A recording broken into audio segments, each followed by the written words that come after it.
You have a task to do. You know exactly what it is. You have known for days, maybe weeks, and yet here you are doing almost anything else. You check your phone. You reorganize something that did not need reorganizing. You make a drink. You sit back down, and somehow another hour is gone. You tell yourself you are lazy. You tell yourself you just need to try harder.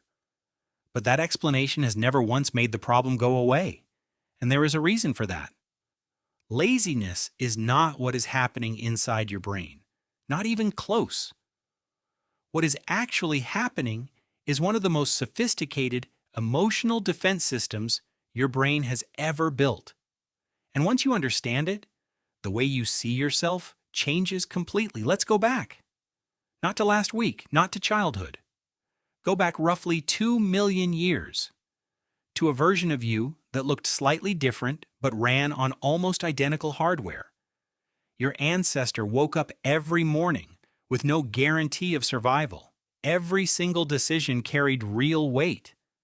Spend energy on the wrong task, and you might not make it to nightfall.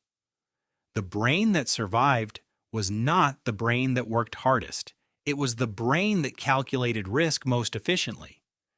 Neuroscientist Piers Steele, who has spent over 2 decades studying the science of delay, describes procrastination as the result of a battle happening inside your skull every single day. 2 systems, one ancient, one newer. And they do not always agree. The older system is the limbic system. It is fast, emotional, and wired for immediate reward. It wants comfort now, pleasure now, relief now. It has been running your responses since long before language existed. The newer system is the prefrontal cortex. It can plan, it can delay. It can imagine a future version of you and make decisions on that version's behalf. But it is slower, and when the emotional pressure gets high enough, the limbic system wins. Every time you sit down to do the task and instead do something easier, that is not weakness. That is the older brain doing exactly what it evolved to do. It is protecting you from something. From what exactly? That is where it gets interesting. In 2007, psychologist Fuskia Sirois published research revealing something that contradicted everything we thought we knew about procrastination. People do not avoid tasks because those tasks are hard. They avoid tasks because those tasks make them feel something they do not want to feel. Shame, self-doubt, fear of failure, fear of being judged. The task itself is just the trigger. The thing driving the avoidance is the emotion underneath it. Think about the last thing you procrastinated on. Really think. Was it that the task was difficult? Or was there something about that task that made you feel uncertain about yourself? Something that, if you did it badly, would confirm a fear you already carry quietly? That is what your brain is running from. Not the work, the feeling. And here is the part that should genuinely surprise you. The strategy your brain uses to escape that feeling is to do something that gives you a small, immediate reward instead. Checking your phone, browsing, reorganizing, eating. These are not distractions, they are emotional regulation. Your brain is literally medicating itself. Researcher Timothy Cycle at Carleton University has spent his career documenting this exact pattern. His studies consistently show that people who procrastinate are not prioritizing leisure over work. They are prioritizing short-term mood repair over long-term goals. The brain is managing pain. It just happens to be pain about a future event that has not happened yet. And that is one of the most extraordinary things about the human brain. It can feel fear about things that do not exist yet. It can rehearse failure before a single step has been taken.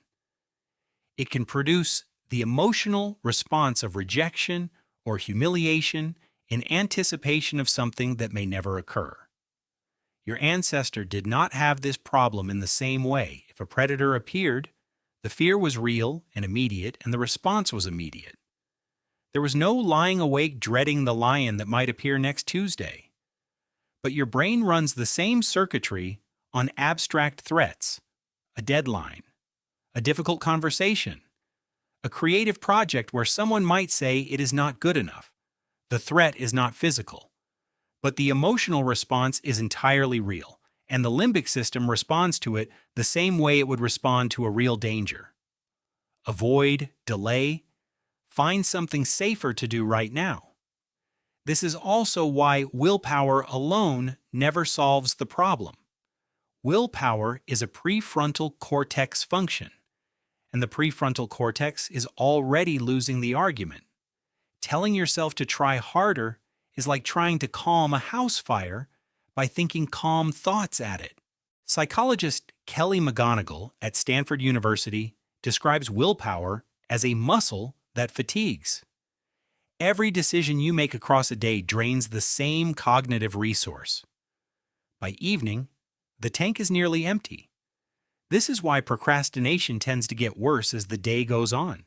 It is not that you become lazier, it is that your capacity for overriding the limbic system has been spent on 100 smaller battles that came before.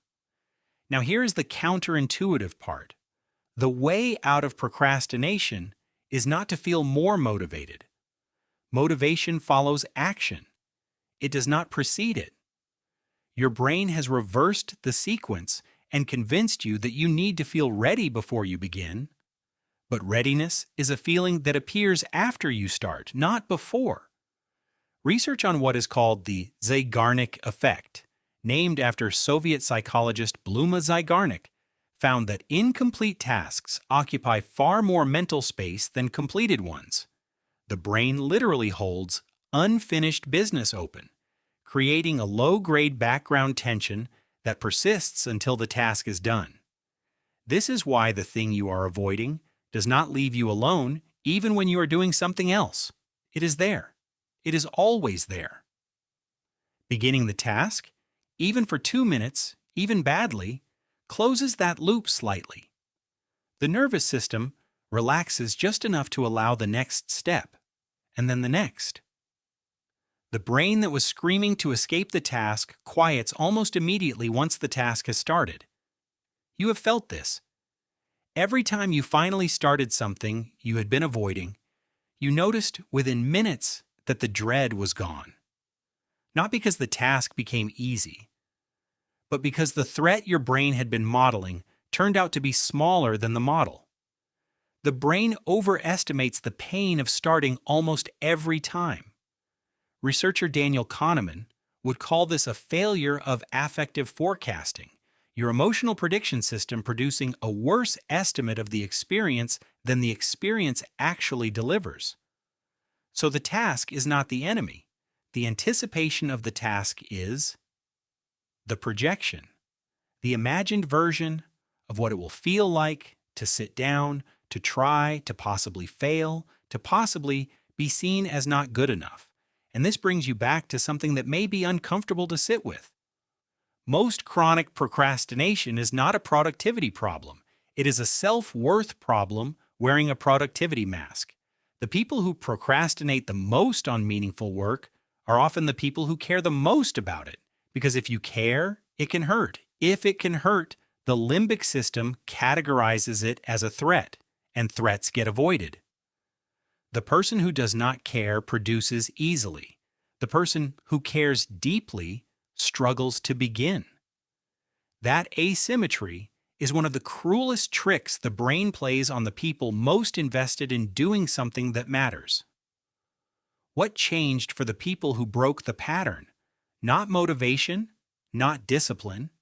They changed their relationship with the discomfort itself. They stopped treating the feeling of resistance as a signal to stop and started treating it as a signal that something important was about to happen. The dread before the task is not evidence that you cannot do it. It is evidence that it means something to you. The 2 million-year-old brain that is trying to protect you from pain is also the same brain that only activates its defenses when something is worth protecting. Tonight, when you sit down and feel that familiar pull towards something easier, you now know what is actually happening inside you. It is not laziness. It was never laziness. It is an ancient system doing an ancient job, trying to keep you safe from a threat it was never designed to understand. And you, with the newer part of your brain, now understand it better than it understands itself. The task is still there. It has always been there. And now you know exactly why you have been waiting, and exactly why you do not have to anymore.